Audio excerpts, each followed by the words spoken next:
ایک بزرگ سوکھی روٹی پانی میں ڈبو کر کھا رہا تھا۔ وہاں ایک فقیر آیا، اس نے صدا لگائی، ہے کوئی یہاں سخی جو مجھے کھانا کھلائے؟ بزرگ نے کہا، سامنے والے گھر میں حضرت حسین رہتے ہیں، وہ سخی بھی ہیں۔ فقیر وہاں گیا اور پیٹ بھر کے کھانا کھانے کے بعد بولا، تھوڑا کھانا اور مل سکتا ہے؟ حسین نے پوچھا، کس کے لیے؟ فقیر نے کہا، سامنے بیٹھا بزرگ سوکھی روٹی کھا رہا ہے، اس کے لیے۔ حضرت حسین مسکرایا اور کہا، یہ انہی کا گھر ہے، ان کا نام حضرت علی رضی اللہ تعالیٰ عنہ ہے۔ میں یہ سن کر لاجواب ہو گیا۔ حضرت با یزید بسطامی فرماتے ہیں کہ مجھے کسی نے لاجواب نہیں کیا سوائے ایک نوجوان نے۔ اس نے مجھ سے پوچھا، زہد کسے کہتے ہیں؟ میں نے کہا، جو مل جائے کھا لے، نہ ملے صبر کرے۔ نوجوان بولا، یہ صفت تو بلخ شہر کے کتوں کی بھی ہے، کچھ مل جائے تو کھا لیتے ہیں، نہ ملے تو صبر کر کے پڑے رہتے ہیں۔ حضرت فرماتے ہیں، میں نے نوجوان سے پوچھا، آپ کے ہاں زہد کسے کہتے ہیں؟ نوجوان بولا، ہمارے ہاں تو زہد اس کو کہا جاتا ہے، نہ ملے صبر کرے اور مل جائے تو دوسروں کو دے دے۔ حضرت فرماتے ہیں، میں یہ سن کر لاجواب ہو گیا۔ میت کا کھانا۔ سید اعلیٰ حضرت امام اہل سنت امام احمد رضا خان بریلوی رحمۃ اللہ علیہ فتاویٰ رضویہ میں ارشاد فرماتے ہیں، میت کا کھانا دل کو مردہ کر دیتا ہے۔ سوم، دہم، چیلم وغیرہ کا کھانا مساکین کو دیا جائے، برادری کو تقسیم یا برادری کے جمع کر کے کھلانا بے معنی ہے۔ موت میں دعوت ناجائز ہے۔ فتح القدیر وغیرہ میں ہے، وہ بری بدعت ہے، کیونکہ دعوت کو شریعت نے خوشی میں رکھا ہے، غمی میں نہیں۔ جسم کے عضو کب کمزور ہو جاتے ہیں؟ آنکھیں اندھیرے میں موبائل دیکھنے سے، پیٹ بہت دیر تک بھوکا رہنا، گردے پیاس لگنے پر پانی نہ پینا، دماغ تناؤ اور بہت زیادہ خطرناک سوچنا، کان ہیڈ فون لگا کر تیز تیز سننا، جگر زیادہ فاسٹ فوڈ کھانا، شراب پینا، پھیپھڑے سگریٹ نوشی کرنا، ایکسرسائز نہ کرنا، دل بہت زیادہ نمک کولیسٹرول والی چیزیں کھانا، آنتیں بہت ٹھنڈا تلی بھنی چیزیں مسالے دار اور باسی کھانا کھانا۔ کیا گھر بدلنے سے برکت ختم ہو جاتی ہے؟ ایک شخص نبی کریم صلی اللہ علیہ وآلہ وسلم کی خدمت میں حاضر ہوا اور عرض کی، یا رسول اللہ صلی اللہ علیہ وآلہ وسلم، ہم ایک مکان میں رہتے تھے، اس میں ہمارے اہل و عیال کثیر اور مال کثرت سے تھا، پھر ہم نے مکان بدلا، چنانچہ ہمارے مال اور اہل و عیال کم ہو گئے۔ آپ صلی اللہ علیہ وآلہ وسلم نے فرمایا، چھوڑو، ایسا کہنا بری بات ہے، صلی اللہ علیہ وآلہ وسلم۔ قیامت کی واضح نشانیاں۔ رسول اللہ صلی اللہ علیہ وآلہ وسلم نے ارشاد فرمایا، قیامت کی نشانیوں میں سے یہ ہے کہ علم دین اٹھا لیا جائے گا، جہالت زور پکڑ جائے گی، شراب کثرت سے پی جائے گی اور زنا عام ہو جائے گا۔ بانو قدسیہ صاحبہ فرماتی ہیں، ٹینشن، بے چینی اور ڈپریشن تب ہوتے ہیں جب ہم دوسروں کو خوش کرنے میں اپنی زندگی گزار رہے ہوتے ہیں۔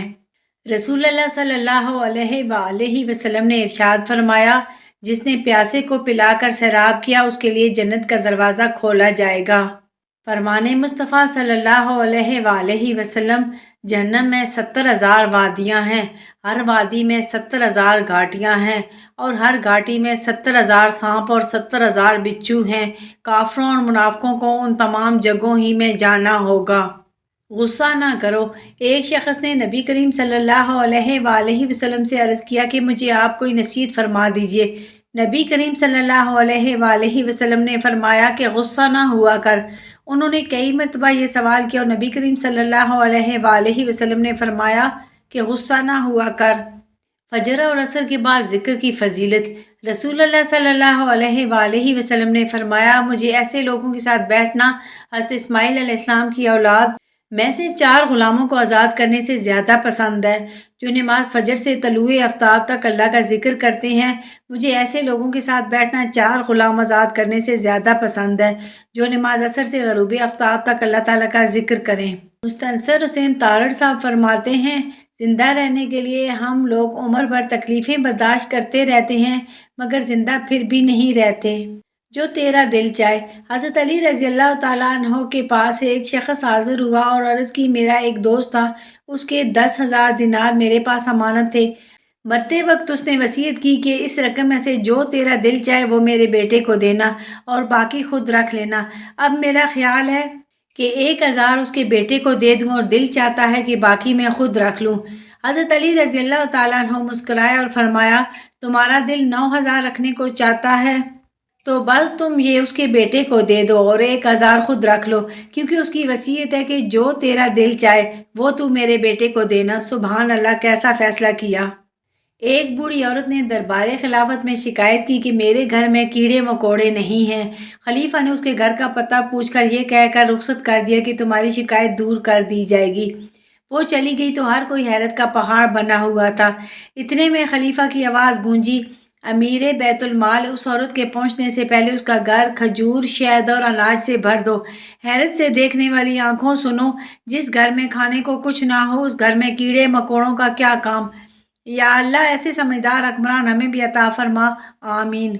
ایک بار موسیٰ علیہ السلام نے اللہ سے پوچھا کہ یا اللہ، جتنا میں آپ سے قریب ہوں، آپ سے بات کر سکتا ہوں، اتنا کوئی اور قریب ہے؟ اللہ تعالیٰ نے فرمایا کہ اے موسیٰ، آخری وقت میں ایک امت آئے گی، وہ امت محمد صلی اللہ علیہ وآلہ وسلم کی ہوگی، اور اس امت کو ایک مہینہ ایسا ملے گا جس میں وہ سوکھے ہونٹوں، پیاسی زبان، سوکھی ہوئی آنکھیں، بھوکے پیٹ جب افطار کرنے بیٹھے گی تب میں ان کے بہت قریب رہوں گا۔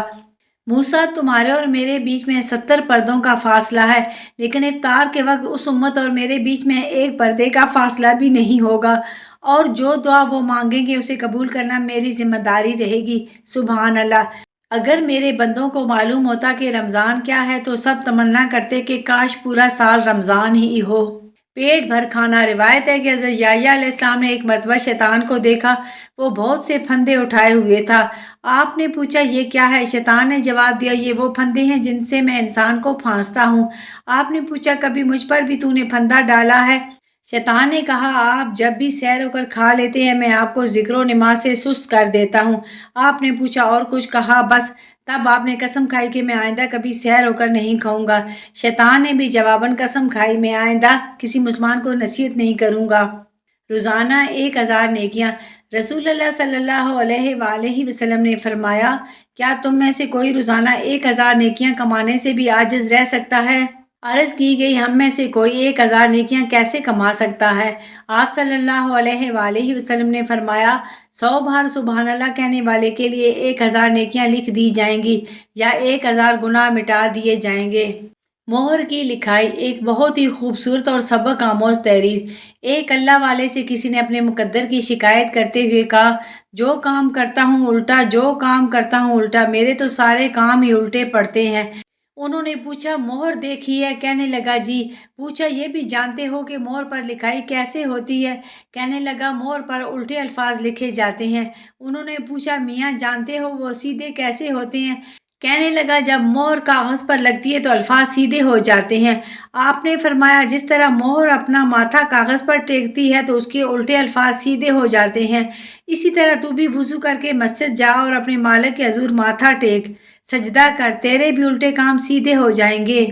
سبحان اللہ! وہ کیسے لوگ تھے جو مخلوق کو خالق کے قریب کرتے تھے۔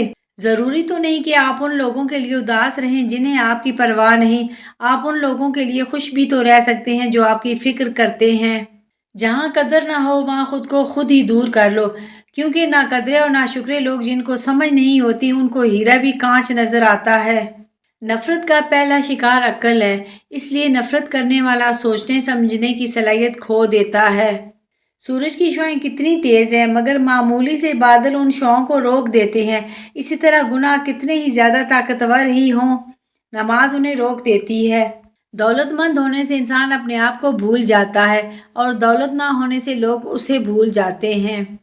بات کرنے کے دو ہی انداز ہونے چاہیے، تمیز سے کی جائے اور دلیل سے کی جائے، ورنہ بکواس تو کوئی بھی کر سکتا ہے۔ ایک صاحب ولیمے کی دعوت میں بڑی تیزی سے بریانی کی پلیٹوں پر ہاتھ صاف کر رہے تھے۔ ایک واقف کار نے انہیں ٹوکتے ہوئے کہا، جناب پانی کے لیے بھی گنجائش رکھیے۔ اس موقع پر انہوں نے ایک خوبصورت جملہ ارشاد فرمایا، بھائی بس کتنی ہی بھری ہوئی کیوں نہ ہو، کنڈکٹر اپنی جگہ خود بنا لیتا ہے۔ ہم سب کے اندر ایک مولانا صاحب چھپے ہوئے ہیں جو تب ظاہر ہوتے ہیں جب ہم کسی دوسرے کو گناہ کرتے دیکھتے ہیں۔